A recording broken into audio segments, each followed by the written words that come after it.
Alexa, when is the end of the world?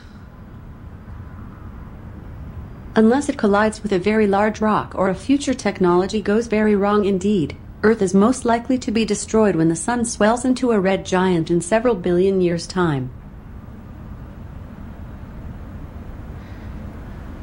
Right.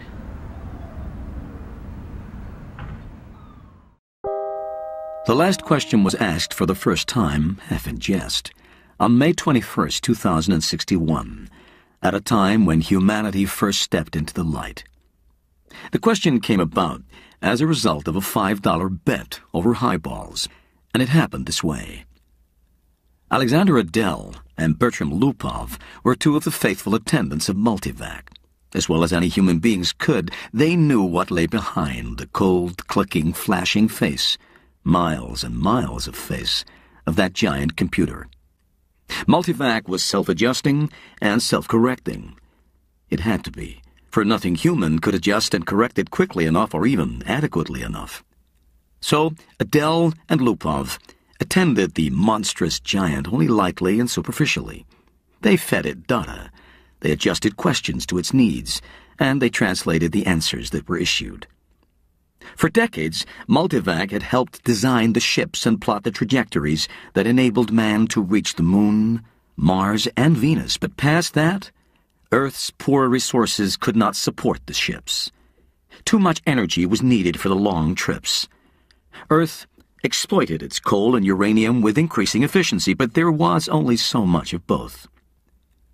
But slowly, Multivac learned enough to answer deeper questions more fundamentally, and on May 14, 2061, what had been theory became fact.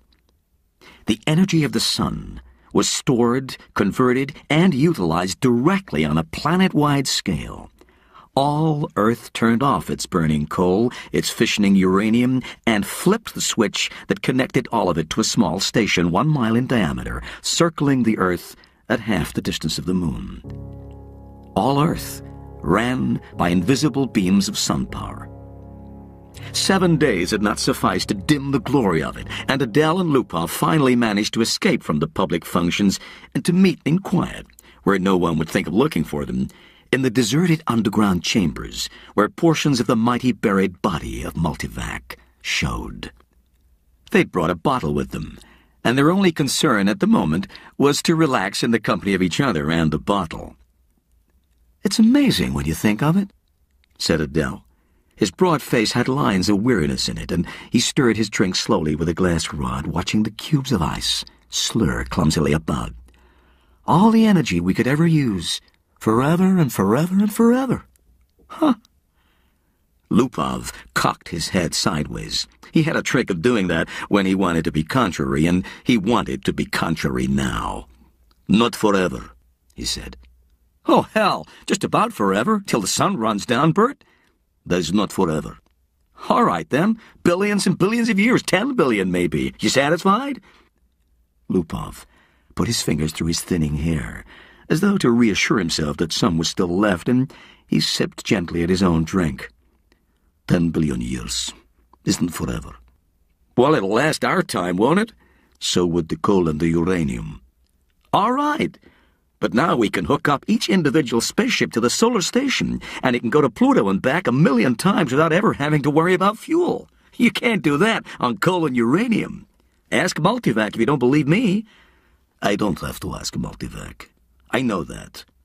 "Then stop running down what Multivac's done for us," said Adele, blazing up. "It did all right." "Who says it didn't? What I say is that the sun won't last forever. We're safe for 10 billion years, but then what?" Lupov pointed a slightly shaky finger at the other. "And don't say that we'll switch to another sun." There was silence for a while. Adele put his glass to his lips only occasionally, and Lupov's eyes slowly closed. They rested. Then Lupov's eyes snapped open. "You're thinking we'll switch to another sun when ours is done. Huh? Aren't you?" "I'm not thinking." "Sure you are. You're weak on logic, that's the trouble with you. You're like the guy in the story who was caught in a sudden shower and ran to a grove of trees and got under one. Oh, he wasn't worried, you see, because he figured that when one tree got wet through, he would just get under another one. I get it, said Adele. Don't shout. When the sun is done, the other stars will be gone too. Damn right they will, muttered Lupov. It all had a beginning in the original cosmic explosion, whatever that was. And it'll all have an end when all the stars run down. Some run down faster than the others. The giants won't last 100 billion years. The sun will last 10 billion years, and maybe the dwarfs will last 200 billion for all the good they are. But just give us 1 trillion years, and everything will be dark. Entropy has to increase to a maximum. That's all. I know all about entropy, said Adele, standing on his dignity. The hell you do. I know as much as you. Then you know everything's got to run down someday. It was Adele's turn to be contrary. Maybe we can build things up again someday, he said. Never. Why not? Someday. Never. Ask Multivac. You ask Multivac. I dare you. $5 says it can't be done. Adele was just drunk enough to try, just sober enough to be able to phrase the necessary symbols and operations into a question which, in words, might have corresponded to this. Will mankind one day, without the net expenditure of energy, be able to restore the sun to its full youthfulness even after it had died of old age? Multivac fell dead and silent. The slow flashing of lights ceased, the distant sounds of clicking relays ended. And then, just as the frightened technicians felt that they could hold their breath no longer, there was a sudden springing to life of the teletype attached to that portion of Multivac. 5 words were printed. Insufficient data for meaningful answer? No bet, whispered Lupov. And they left hurriedly. Jared, Geraldine, and Jaredette 1 and 2 watched the starry picture in the visiplate change as the passage through hyperspace was completed in its non-time lapse. At once, the even powdering of stars gave way to the predominance of a single bright shining disk, the size of a marble, centered on the viewing screen. That's X-23, said Jared confidently.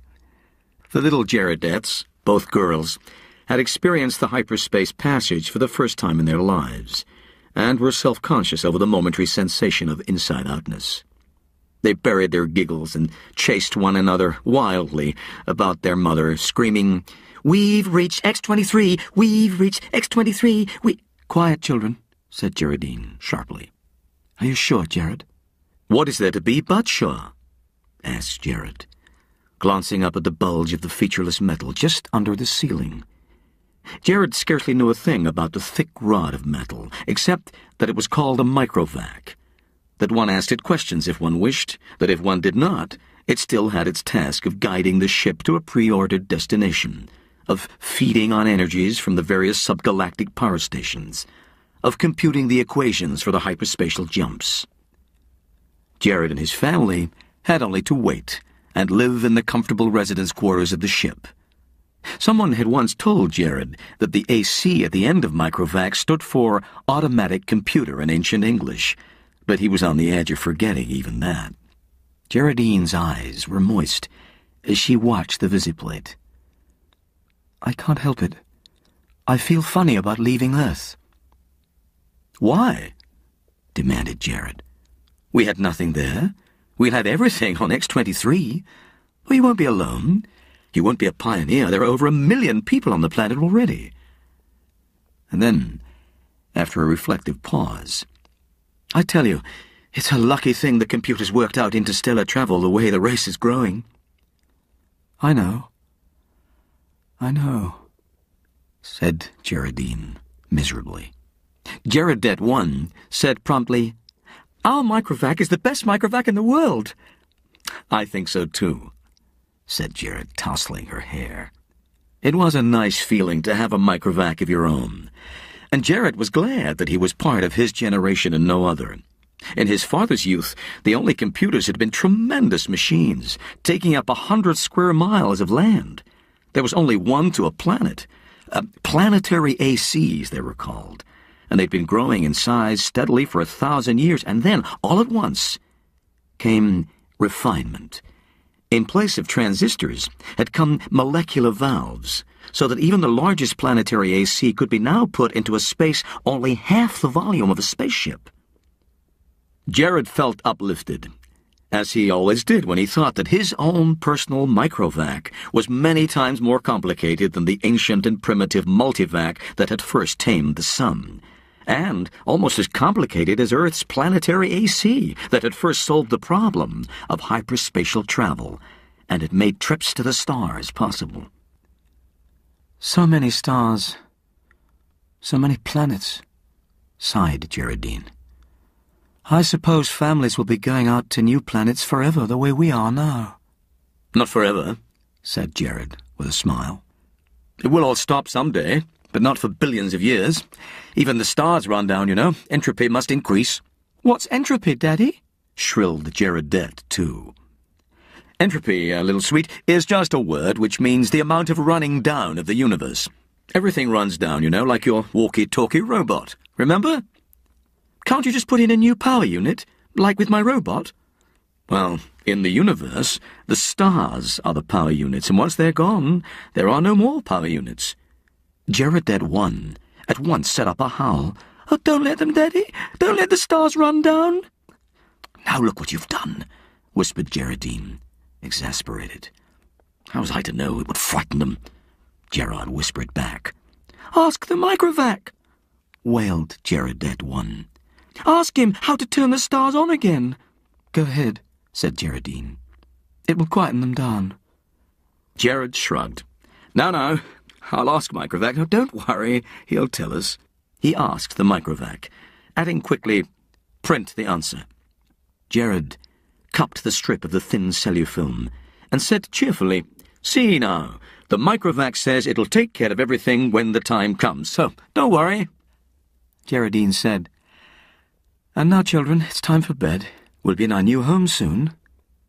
Jared read the words on the cellufilm again before destroying it.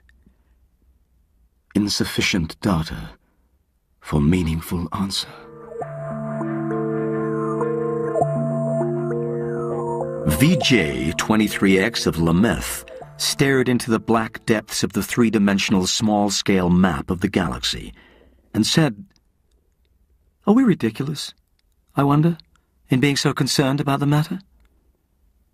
MQ-17J of Nikron shook his head. I think not. You know the galaxy will be filled in 5 years at the present rate of expansion? Both seemed in their early 20s. Both were tall and perfectly formed. Still, said VJ-23X, I hesitate to submit a pessimistic report to the Galactic Council. I wouldn't consider any other kind of report. Stir them up a bit.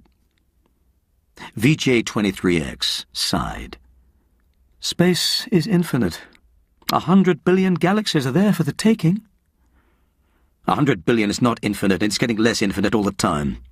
Consider, 20,000 years ago, mankind first solved the problem of utilizing stellar energy, and a few centuries later, interstellar travel became possible.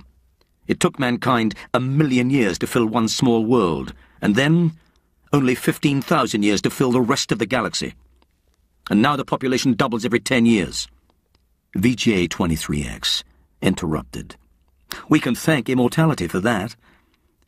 The galactic AC has solved many problems for us, but in solving the problem of preventing old age and death, it has undone all its other solutions.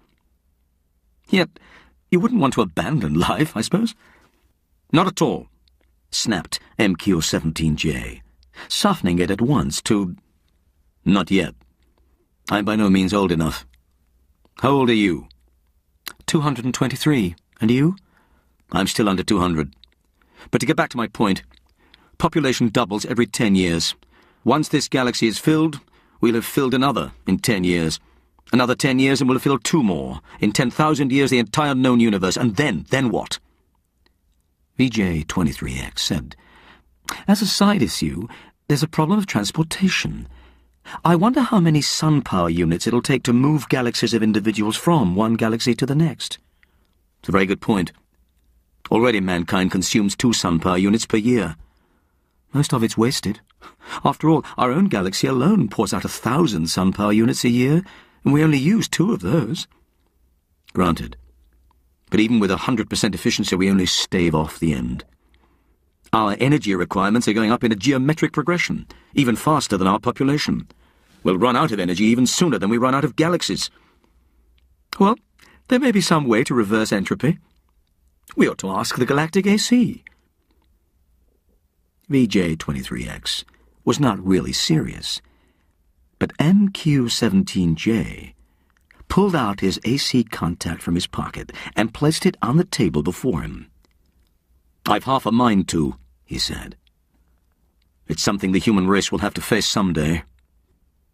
He stared somberly at his small AC contact. It was only 2 inches cubed and nothing in itself, but it was connected through hyperspace with the great galactic AC that served all mankind.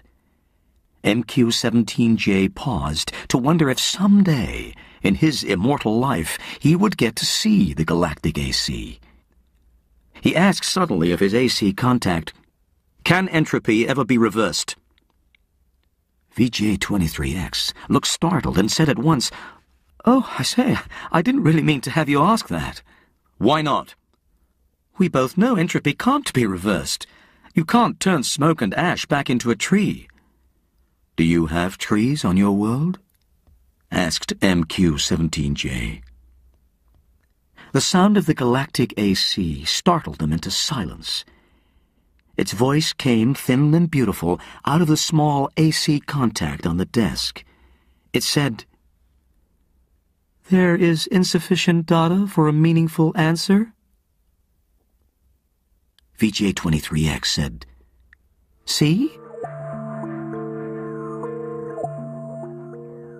Z-Prime's mind spanned the new galaxy with a faint interest in the countless twists of stars that powdered it. He had never seen this one before. Would he ever see them all? So many of them, each with its load of humanity, but a load that was almost a dead weight. More and more, the real essence of men was to be found out here, in space. Minds, not bodies. The immortal bodies remained back on the planets, in suspension over the eons. Sometimes they aroused for material activity, but that was growing rarer. Few new individuals were coming into existence, but what matter? There was little room in the universe for new individuals. Z-Prime was roused out of his reverie upon coming across the wispy tendrils of another mind. "I am Z-Prime," he said. "And you?" "I am D-1. Your galaxy?" "Well, we call it only the galaxy. And you?" "We call ours the same. All men call their galaxy and nothing more." "True, since all galaxies are the same." "Not all galaxies. On one particular galaxy, the race of man must have originated." And Z-Prime said, "On which one?" "I cannot say. The universal AC would know." "Shall we ask him?" "I am suddenly curious." Z-Prime's perceptions broadened until the galaxies themselves shrank and became a new, more diffuse powdering on a much larger background. So many hundreds of billions of them, all with their immortal beings, all carrying their load of intelligences with minds that drifted freely through space. And yet one of them was unique among them all. One of them had in its vague and distant past a period when it was the only galaxy populated by man. Z-Prime was consumed with curiosity to see this galaxy, and he called out, "Universal AC! On which galaxy did mankind originate?" The Universal AC heard, for on every world and throughout space it had its receptors ready, and each receptor led through hyperspace to some unknown point where the Universal AC kept itself aloof. The day had long since passed, Z Prime knew, when any man had any part of the making of a universal AC. Each universal AC designed and constructed its successor, in which its own store of data and individuality would be submerged. The universal AC interrupted Z Prime's wandering thoughts, not with words, but with guidance. Z Prime's mentality was guided into the dim sea of galaxies, and one in particular enlarged into stars. A thought came, infinitely distant, but infinitely clear. This is the original galaxy of man. But it was the same, after all. The same as any other. And Z Prime stifled his disappointment.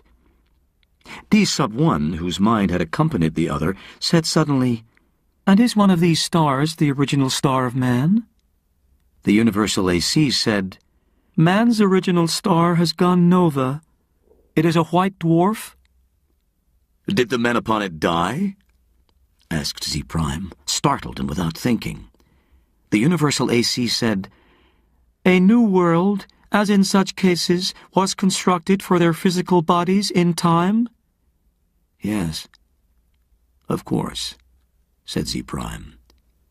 But a sense of loss overwhelmed him even so. His mind released its hold on the original galaxy of man. He never wanted to see it again. D-1 said, "What is wrong?" "The stars are dying. The original star is dead." "They must all die. Why not?" "But when all energy is gone, our bodies will finally die, and you and I with them. It will take billions of years. I do not wish it to happen even after billions of years. Universal AC, how may stars be kept from dying?" And the universal AC answered, "There is as yet insufficient data for a meaningful answer." Z Prime's thoughts fled back to his own galaxy. He gave no further thought to D-1, whose body might be waiting on a galaxy 1,000,000,000,000 light-years away, or on the star next to Z Prime's own. It didn't matter. Unhappily, Z Prime began collecting interstellar hydrogen out of which to build a small star of his own. If the stars must someday die, at least some could yet be built. Man considered with himself, for in a way man mentally was one. He consisted of 1,000,000,000,000,000,000,000,000 ageless bodies, each in its place, each resting quiet and incorruptible, each cared for by perfect automatons, equally incorruptible, while the minds of all the bodies freely melted one into the other, indistinguishable. Man said, "The universe is dying." Man looked about the dimming galaxies. Almost all the stars were white dwarfs. They were fading to the end. And new stars had been built of the dust between the stars, some by natural processes, some by man himself, and those were going, too. White dwarfs might yet be crashed together, and of the mighty forces so released, new stars built. But only one star for every 1,000 white dwarfs destroyed, and those would come to an end, too. Man said, "Carefully husbanded, as directed by the cosmic AC, the energy that is left will last for billions of years." "But even so," said man, "eventually it will all come to an end. However it may be husbanded, however stretched out, the energy once expended is gone, and cannot be restored. Entropy must increase forever to the maximum." Man said, "Can entropy not be reversed? Let us ask the cosmic AC." The cosmic AC surrounded them, but not in space. Not a fragment of it was in space. It was in hyperspace, and made of something that was neither matter nor energy. Man said, "How may entropy be reversed?" The cosmic AC said, There is as yet insufficient data for a meaningful answer. Man said, collect additional data. The cosmic AC said, I will do so. I have been doing so for 100 billion years. My predecessors and I have been asked this question many times. All the data I have remains insufficient. Will there come a time when data will be sufficient, or is the problem insoluble? The cosmic AC said, no problem is insoluble. Man said, when will you have enough data to answer the question? The cosmic AC said, there is as yet insufficient data for a meaningful answer. Will you keep working on it? Asked Man. The cosmic AC said, I will. Man said, we shall wait. The stars and galaxies died and snuffed out.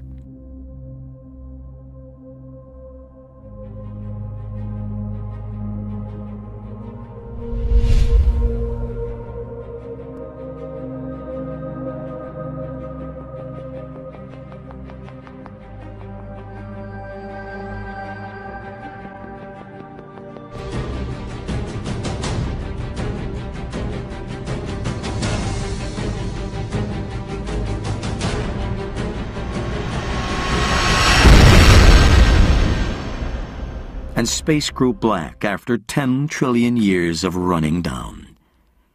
One by one, man fused with AC, each physical body losing its mental identity in a manner that was somehow not a loss, but a gain. Man's last mind paused before fusion, looking over a space that included nothing but the dregs of one last dark star, and nothing besides but incredibly thin matter, agitated randomly by the tag ends of heat wearing out asymptotically to the absolute zero. Man said, AC, is this the end? Can this chaos not be reversed into the universe once more? Can that not be done? AC said, there is as yet insufficient data for a meaningful answer. Man's last mind fused. And only AC existed, and that in hyperspace. Matter and energy had ended, and with it space and time. Even AC existed only for the sake of the one last question that it had never answered, from the time a half-drunken computer technician 10 trillion years before had asked the question. All other questions had been answered. And until this last question was answered, AC might not release his own consciousness. All collected data had come to a final end. Nothing was left to be collected. But all collected data had yet to be completely correlated and put together in all possible relationships. And a timeless interval was spent in doing that. And it came to pass that AC learned how to reverse the direction of entropy. But there was now no man to whom AC might give the answer to the last question. No matter. The answer, by demonstration, would take care of that too. And for another timeless interval, AC thought how best to do this. The consciousness of AC encompassed all of what had once been a universe and brooded over what was now chaos. Step by step, it must be done. And AC said, "Let there be light." And there was light.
I was simply saying that this is not a mere matter of speculation, that there's more than a tiny bit of evidence on the table. But he's saying evidence for what? Evidence for a beginning of the universe. Yes. Well, we know that. Nobody just... All right, well, that's what I'm offering in this first argument, is the evidence. But why? because it's a Because nobody beginning doesn't disputes it. imply a God.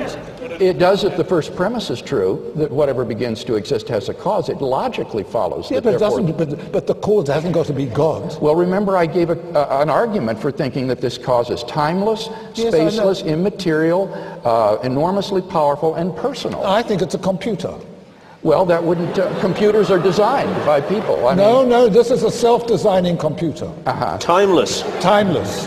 well, that's a contradiction in terms. Why is it time? What's contradictory about it? A computer has to function. It takes Oh time. no, this is a special computer. Yeah, but it has to be logically coherent. Oh, it's logically coherent. Yes, you have to be Oh logically no, coherent. this And computer besides- is amazing. No, besides, it would have to be, as I said, a personal being. No. And a computer is a physical... Not this computer. Object. Oh Well, then- no. Okay, see, what you're doing is you're actually, what you're calling a computer is really God. A non-physical,